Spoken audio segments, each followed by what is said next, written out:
ሰላም ሰላም ሰላም ናይ ቻናለይ ተኸታተልቲ ከመይ ኢንኹም ድሕና ዲኹም? ኣነ ሰላም ኣምላኽ ይመስገን።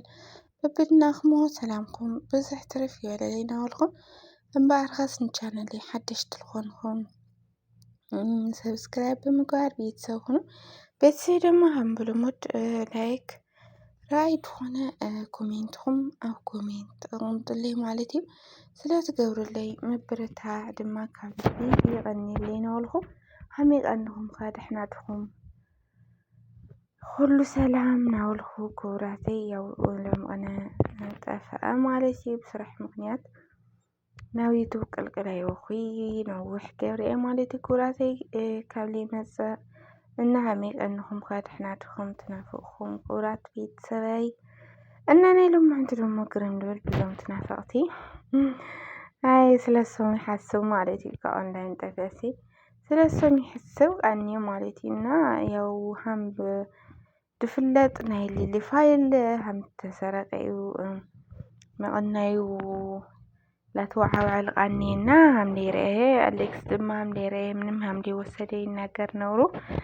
ያው እሳ ድማ እሱ ከም ዝወሰዶ እያ እንትን ብላ እርግጠኛ ኮይና ትናገር ዝነበረት ማለት እዩ። ቤተሰብ ያው ሎማዓንቲ ኣሌክስ ከምዚ ትሪእለኹም ፀውዕዋ እኒሆ ማለት እዩ ንሊሊ ክፀውዓ ነገር ድማ እንታይ እዩ እንተኢልና እንትን እቲ ፋይላ ንምሃብ እዩ ማለት እዩ። ኣጋጣሚ ኮይኑ እቲ ፋይል ኣብ ኢድ ኣሌክስ ኢሉኖ ማለት እዩ። እና ያው እቲ ፋይል ኣብ ኢዱ ዝኾነሉ ምክንያት ትኸድ ስለዘይደልያ ዶ እንታይ እዩ እንድዒ ብቻ እና ሎማዓንቲ ብድርቕ ዝበለ ኮስተር ዝበለ መልሲ ኣህባቶ ማለት እዩ። እና ቤተሰብ ወንዕ ልምፀኒ ነገር እንታይ ዶ መስልኩም ሎማዓንቲ ብዙሕ ልልሊ ዝፀርፍ ኣብ ኮሜንት እንሆ ማለት እዩ። እና መጀመርያ እዚ ነገር እዚ ኩልና ንፈልጦ ኢና ከመይ ኢላ ከም ዝቐነየ እንታይ ዓይነት ንግግር ላትናገራ ከም ዝቐነየ ከመይ ገብራ ይቅርታ ላበለቶ ከም ዝቐነየ ክርተት ላበለት ከም ዝነበረት ኩላትና ንፈልጦ ኢና። እና ሓደ ጠረፍ ሒዝካ ከይኮነ እትሳ ትናደዶ እትሳ ትበሳጮ ሕማቅ ቃላት ድርቕ ዝበለ ቃላት ትምልሶ እንተይኮነ ንርእሲ ከመይ ኢላ ገብራ ቀኒዩ እንታይ ከ ላትመላለሱ ቀኒዮም እንታይ ዓይነት መልሲ ከ ዝሃባ ቀኒዩ ልብል ኣነፃፅርና ተንልናገር ፅቡቕ እዩ እየ ልብል ኣነ ማለት እዩ። እና ሎማዓንቲስ ካብ ላዕሊ ክሳብ ታሕቲ ድረስ ቢያንስ እቲ እንድዒ ኦልሬዲ 2-3% ዝኾኑ እዩ ትናታ ዝለዓለ ንቅዳሚ እቲ ኣብዝሓ 7% ምናምን ዝለዓለ ዝፀርፍ እዩ ማለት እዩ። ብጣዕሚ ማለት እዩ ብጣዕሚ ዝፀርፍ በተለይ ደቂ ኣንስትዮ ኣሕዋተይ እና ምክንያቱስ እሳ ድራማ ድዩ ኖርማል ሂወት ዶ እዚ ንሕና ንፈልጦ ተኣምር የብልና ግን ንምንታይ ከምዚ ኢላ መለሰትሉ ትብላ ምክንያቱም ብዙሕ ተዓግሳ ብዙሕ መስዋእቲ ከፍላ ብዙሕ ተናግራቶ ለምናቶ እያ እንግዲህ ክሰምዓ ኣይከኣለ ማለት እዩ። ብዙሕ ነገር እውን ኣሕሊፋ እያ እሳ ማለት እዩ። በዚ ኣጋጣሚ እንታይ ክለክን እንደልየሲ እንታይ ክለኩም ደልየ ደቂ ተባዕትዮ ኣሕዋተይ እውን ሓንቲ ጓል ኣንስተይቲ ንፍቅሪ ብዙሕ መስዋእቲ ትከፍል እያ ብዙሕ ይቅርታ እውን ትሓትት እያ ግን ሓደ ነገር ተቆርፃ ሓደ ግዜ ተቆርፃ ሓደ ግዜ መንገዲያ ተፀርጋ ምንም ኣይትምለስ ማለት እዩ። ኖርማል እዚ ናይ ደቂ ኣንስትዮ ብሄቨር በቃ ናይና ብሄቨር እዩ ማለት እዩ። ተቆርፅካ በቃ ምንም ከም ሰበይትስ ጨካን የለይ ብእውነት በዚ ዝመፀ ወዲ እኳ ይሐሽ እየ ልብል በኣነ ማለት እዩ። ወዲ ይሐሽ ንእሽተን ርሕርሕ እየ ልብል ምክንያቱም ንሕና ደቂ ኣንስትዮ ተፍቅርና እውን የብልናይ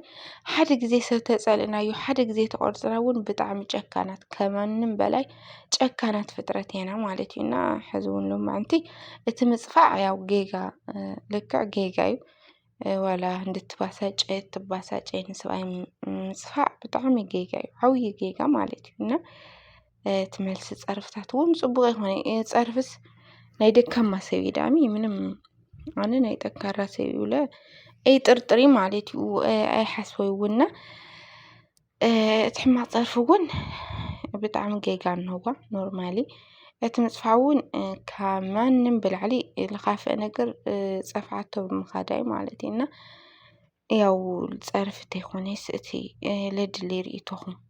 ሃናፂ ዝኾነ ኮሜንትኹም ርእቶኹም ኣብ ኮሜንት ተቕምጡላ ፅቡቕ እየ ልብል ማለት እዩ። ፀርፍስ ምንም እዩ